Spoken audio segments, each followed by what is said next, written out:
Familiares de jovens acusados de estupro divulgam imagens do encontro das supostas vítimas com os rapazes. Eles dizem que os jovens não estavam armados e nem forçaram as garotas a praticar sexo. Acusado de esfaquear turista em Vila Velha é preso cometendo o mesmo crime. Ele tentava assaltar uma mulher usando uma faca quando foi detido. Está na cadeia a dupla que matou uma jovem em Cariacica por causa de um celular. Ela estava entregando currículos em busca de emprego e morreu com um tiro na cabeça. Empresário capixaba é detido, suspeito de fazer parte de uma quadrilha de produtores rurais acusados de sonegação. Mais de 20 milhões de reais teriam sido desviados. Mobilização contra a seca no estado. Rio Jucu é desviado para abastecer Jardim da Penha. Empresas dão lição de economia. Nesta, até a água do ar-condicionado é reaproveitada. Menor é preso com arma no velório do amigo. Ele disse que fazia a segurança no local. O jovem foi morto por traficantes rivais. 2 bandidos são mortos em ponto de ônibus. Eles teriam tentado roubar um passageiro que estava armado e atirou. Ministro das Minas e Energia vem ao estado e fala sobre novos investimentos, além de medidas para amenizar a crise de energia. A gente volta em 1 minuto.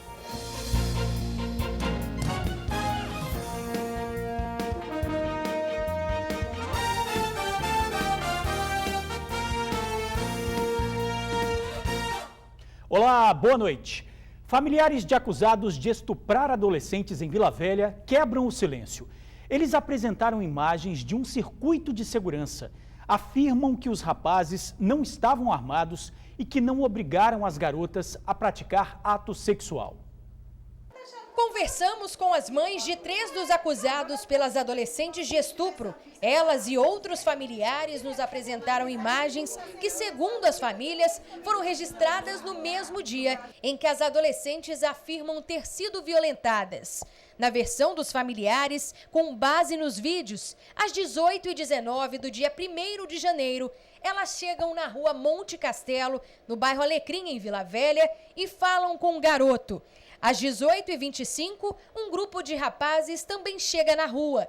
Eles ficam do outro lado, em frente a uma padaria, conversando. Um deles vai até as meninas e volta. Às 19h52, as garotas que tinham ido embora retornam. Segundo os familiares dos acusados, elas estão com outra roupa. Poucos minutos depois, elas saem com os rapazes e parecem caminhar ao lado deles tranquilamente. As imagens foram entregues por um comerciante às famílias dos suspeitos. Através dos registros, os familiares querem provar que as declarações das adolescentes não são verdadeiras. As mulheres preferem não ser identificadas, afirmam que os filhos não obrigaram as garotas a praticarem o ato, ainda que eles não possuem armas e que nunca foram presos antes. Eu quero provar que que eles não fizeram aquilo que as meninas estão falando. Eles não usaram arma em momento nenhum, não colocaram arma, não forçaram elas a ter relação sexual. Sim, elas foram porque elas quiseram ir, como a imagem mostra, elas indo, entrando na casa e saindo a hora que elas quiseram sair. Então, quer dizer, em momento nenhum, eles forçaram elas com arma, não agrediram. Aí elas pegaram foto de WhatsApp deles. Como tinha foto com ele, acusou ele também. Só que meu filho nunca foi preso, entendeu? Eles estão falando que ele é vagabundo, ele nunca foi preso, ele não é vagabundo, ele trabalha desde 14 anos. Eu falei com meu filho assim, o outro de menor, o que você fez? Ele falou assim, não, eu marquei um rock com elas, eu fui lá, fiquei com elas e depois eu fiquei sabendo que elas estão acusando. Como que foi esse encontro marcado? Então, elas estiveram na rua mais cedo, estava conversando com outro menino. Depois ele falou que elas voltaram e procuraram esse que já está preso, esse de menor que já está preso. E diz ele que chegou para elas e falou assim, qual é? Aí o menino falou assim, para elas assim, e aí, não vai rolar nada não? Elas falaram assim, mas aqui na rua? Aí o menino falou assim, não, tem uma casa ali, vão lá. Aí a outra virou para ele e falou bem assim, então vão lá conhecer a casa. Aí eles foram. Elas dizem que as imagens foram entregues à Polícia Civil e pedem que durante as investigações a polícia dê proteção às menores. A gente não quer nada, que aconteça nada de mal com elas. Pelo amor de Deus, a gente até pede que alguma autoridade, né, dê proteção, deixe elas em lugares seguros, porque a gente aqui não tem ninguém bandido, ninguém quer fazer nada com a gente, quer que elas fiquem em segurança. Até pra gente ficar em segurança também, que a gente fica preocupado também de outras pessoas fazer alguma coisa com essas meninas e cair nas costas da gente. A Polícia Civil informou que o inquérito já foi encerrado e encaminhado à Justiça. As jovens que estavam desaparecidas já foram encontradas. Suspeito de esfaquear turista mineira durante assalto é detido. Ele havia acabado de roubar outra mulher que também foi ameaçada com uma faca. Este homem usou uma faca para tentar roubar uma mulher ontem em Vila Velha. Leandro Gomes de Souza, de 29 anos, foi preso e quando chegou ao DPJ, descobriram que ele seria o autor de um crime parecido. Nós acreditamos sim que ele foi o autor da tentativa de latrocínio contra a turista mineira. A faca é o mesmo instrumento usado no roubo contra Mária Rúbia Abranches, uma vendedora mineira que visitava o estado. No dia 29 do mês passado, ela foi esfaqueada em um assalto na praia de Itaparica, em Vila Velha. A investigação aponta que Leandro é o autor da tentativa de latrocínio contra a turista mineira.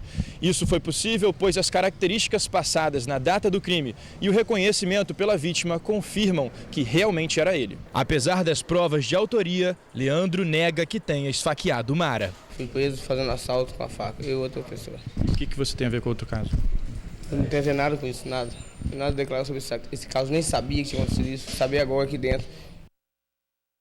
A polícia está atrás de imagens de circuito de segurança que podem ter registrado um crime misterioso.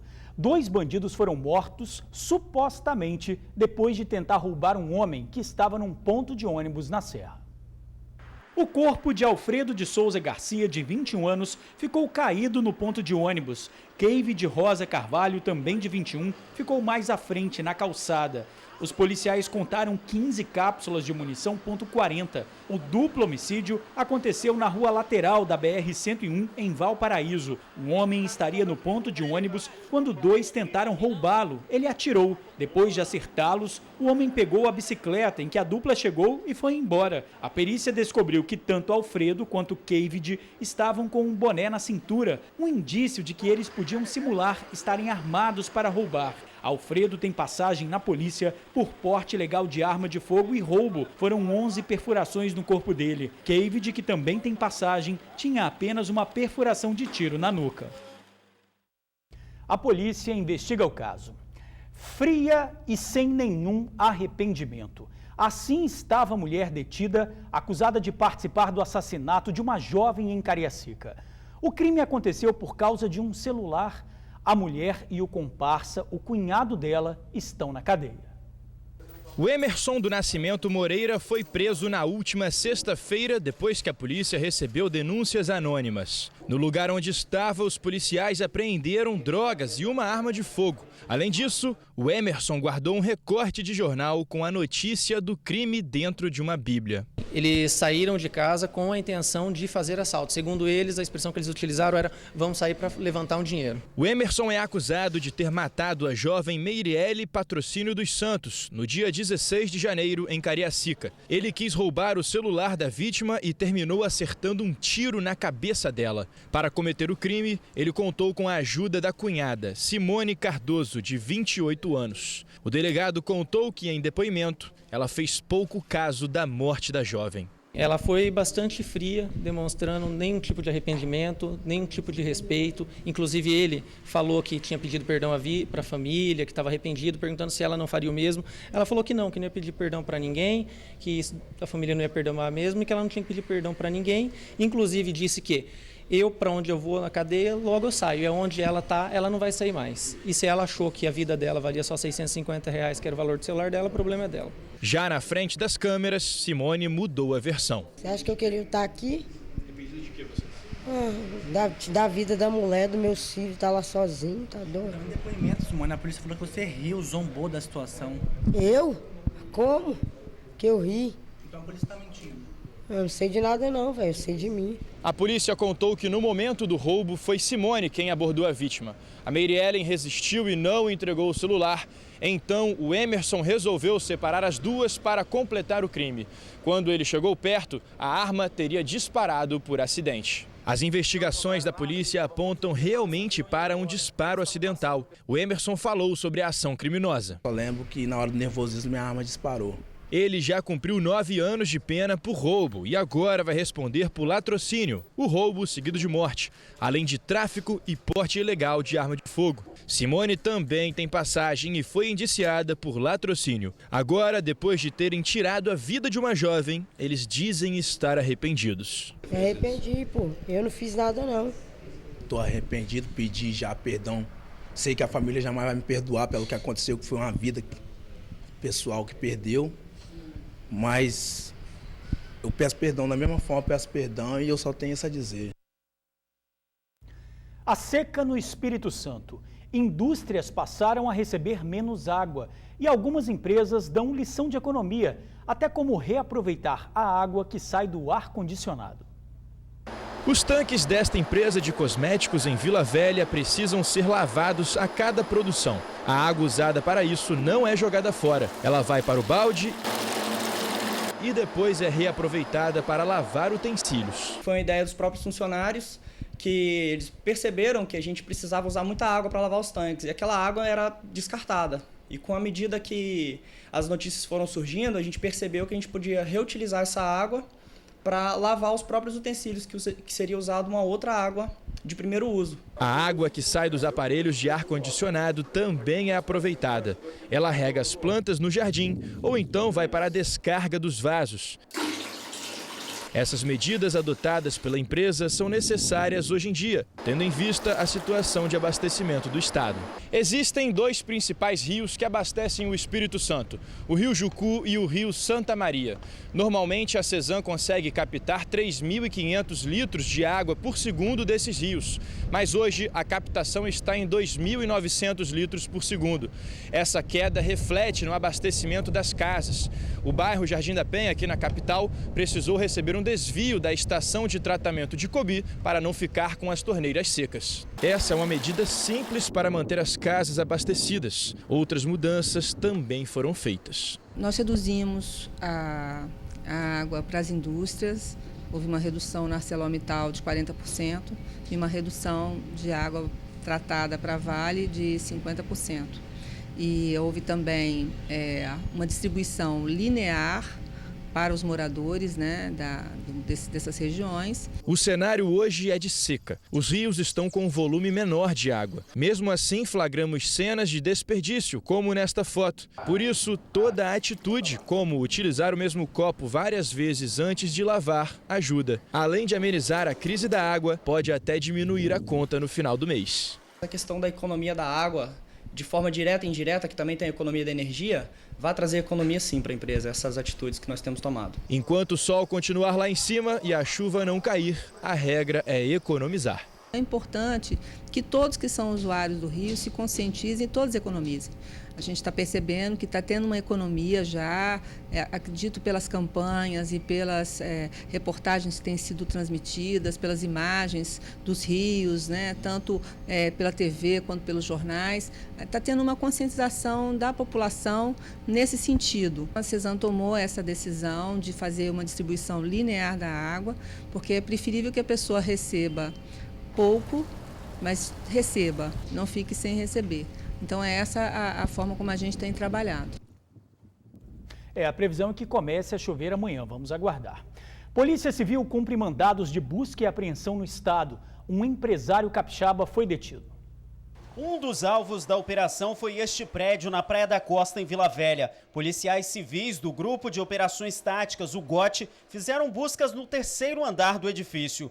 2 delegados capixabas e um da Polícia Civil do estado de Goiás acompanhavam os trabalhos. A operação também acontece no estado de Goiás. O objetivo é desarticular uma quadrilha que falsificava documentos para sonegar impostos. De acordo com as investigações, o bando já teria desviado pelo menos cerca de 20 milhões de reais. Eles têm a empresa lá e não recolhem imposto, é fraude no imposto lá. Em Brasília? Em Brasília, as empresas são de lá. As empresas que compram são daqui. Então, depois, por substituição tributária, eles capitalizam o valor para dentro da empresa daqui. Ao todo, foram cumpridos 13 mandados de prisão e 33 de busca e apreensão nos 2 estados. Segundo as investigações, os suspeitos emitiam notas fiscais falsas em nome de produtores rurais laranjas. As empresas eram criadas pela quadrilha somente para emitir documentos de vendas de cereais. Pelo menos 7 empresas são investigadas pela polícia. Os envolvidos devem responder por sonegação de impostos e também por falsificação de documentos. Nós só apoiamos a Polícia Civil de Brasília, a Delegacia de Combate a Organizações Criminosas, no sentido de capturar um dos alvos e de buscar alguma prova que seria computadores e notas fiscais e contratos. Ele é um empresário, dono de uma corretora. Foram recolhidos vários HDs, computadores e o nosso alvo foi preso em Domingos Martins. Mandados também foram cumpridos em Goiás e no Distrito Federal. As investigações continuam. Governo Paulo Artung aponta serviços que foram contratados no último ano do governo Casagrande sem seguir os trâmites legais. Marcelo Otoé. São quase 296 milhões de reais relativos a serviços sem empenho referentes ao ano de 2014. A Secretaria de Controle e Transparência realizou um estudo que apontou esse dado. Aqui ao meu lado a subsecretária Simone Rates. Subsecretária, que serviços são esses? São serviços prestados por fornecedores a diversos órgãos do Estado que encaminharam essas informações para a gente. Os 2 primeiros lugares, a saúde, SEDURB, no caso da saúde, hospitais filantrópicos, SAMU, e no caso da SEDURB, principalmente convênio de obras com municípios. O que significam esses dados, então, na prática? Na prática, são serviços executados na gestão no ano anterior, que não tiveram a execução da forma como deveriam, seguindo o trâmite, empenho, liquidação e pagamento. Então, é uma dívida que este governo agora vai ter que, no caso, se eles foram prestados, vai ter que arcar com essa dívida. Então, aí o que pode ser feito? Agora, cada órgão vai fazer sindicância, analisando processo a processo, estando todo o serviço realmente de acordo, eles vão encaminhar para o trâmite normal, que é você liquidar a despesa, empenhar, liquidar e pagar, e se for identificada irregularidade, serão encaminhados para os órgãos de controle para as providências seguintes de apuração de irregularidade. Bom, o ex-secretário-chefe da Casa Civil rebateu as acusações e disse que os empenhos foram cancelados no início deste governo. Na verdade, o secretário que divulgou essa lista hoje esqueceu de combinar com a secretária da Fazenda, porque no dia 9 de janeiro a secretária da Fazenda publicou no Diário Oficial o cancelamento da maior parte dos empenhos que ele acusa o governo anterior de não ter feito. Portanto, esses empenhos existiam e foram cancelados nos restos a pagar, feito pela Secretaria da Fazenda, este cancelamento. Se em algum momento isso for judicializado, nós vamos acionar a Justiça, porque nós achamos que tem muitas pessoas tendo a sua imagem pessoal atingida por conta de uma irresponsabilidade.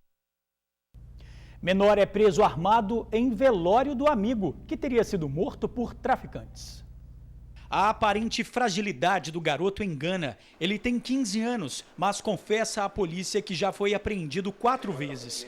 2 pelo crime de roubo e outras 2 por furto. Voltou a ser detido hoje cedo no bairro Nova Palestina, na Grande São Pedro, em Vitória. Desta vez, armado com este revólver 32. Ele estava no velório do amigo Edmarcos de Oliveira Felizardo, de 20 anos. O rapaz foi assassinado no mesmo bairro na noite do último domingo. Ele levou 3 tiros na cabeça. Segundo a polícia, o jovem estava preso por tráfico de drogas e saiu da prisão no ano passado. A suspeita é que tenha sido executado por traficantes rivais. Informação confirmada pelo menor, que diz que fazia a segurança da cerimônia. Os caras da Pastoral, do 3, se brotasse lá, ia meter bala mesmo. Porque mataram o cara lá inocente, se brotasse lá, ia meter bala mesmo. O garoto contou que comprou a arma de um usuário de drogas e pagou R$600, mas para a polícia disse que achou o revólver em um matagal. A arma foi apreendida e entregue na delegacia da capital. O menor também foi conduzido. Ele já tem várias passagens por roubo, por tráfico de droga e agora vai ter uma por porte ilegal de arma de fogo. Nossa expectativa é trazer segurança para a sociedade e bem-estar. Ministro das Minas e Energia anuncia o estado como base de novos postos da Petrobras. A reunião aconteceu na tarde desta terça-feira no Palácio Anchieta, em Vitória. Na ocasião, o governador Paulo Artung entregou ao ministro das Minas e Energias um ofício com questões relacionadas ao desenvolvimento do estado. Assuntos como investimentos em suprimento de energia elétrica, novos postos de produção da Petrobras e produção de rochas ornamentais. O ministro veio ao estado para participar da abertura da Feira Internacional do Mármore e Granito. Além de assuntos relacionados ao setor, Eduardo Braga comentou sobre as medidas adotadas pelo governo para amenizar a crise energética. O que nós estamos fazendo é conversando com diversos produtores de energia independente ou autoprodutores, como muitos chamam, mas os grandes autoprodutores, eletrointensivos, muitas vezes até grandes shopping centers que também têm grandes equipamentos, para que nós possamos ter esses equipamentos acionados, portanto, despachados, no momento da ponta de carga. Para o Espírito Santo, há a possibilidade de se investir em energia eólica. Temos aqui no Espírito Santo uma possibilidade muito interessante de implementar de forma pioneira aquilo que nós chamamos de geração distribuída, combinando energia eólica com energia fotovoltaica, energia solar. E fazer essa microgeração para que o consumidor residencial possa ter a sua própria energia e possa, inclusive, comercializar para a distribuidora o excedente. Para o governo estadual, a visita do ministro foi produtiva, principalmente no que diz respeito à possibilidade da implantação de novos postos da Petrobras em áreas capixabas. O ministro já trouxe uma resposta positiva para o governador em função da nossa reivindicação que o centro de massa da licitação, ou seja, a base da licitação, seja considerada a partir do Espírito Santo. Isso vai permitir uma condição de competitividade melhor para as empresas que estão instaladas aqui no Espírito Santo em relação aos demais estados. E a seguir, supermercados vão continuar fechados aos domingos. A gente já volta em um instante só. Nada de compras. Vereadores de Vitória rejeitaram o projeto de abertura dos supermercados aos domingos aqui na capital. Foram 6 votos contra e 5 a favor. 4 vereadores faltaram. A decisão foi tomada na sessão da tarde de hoje. Para você, uma boa noite. Até amanhã.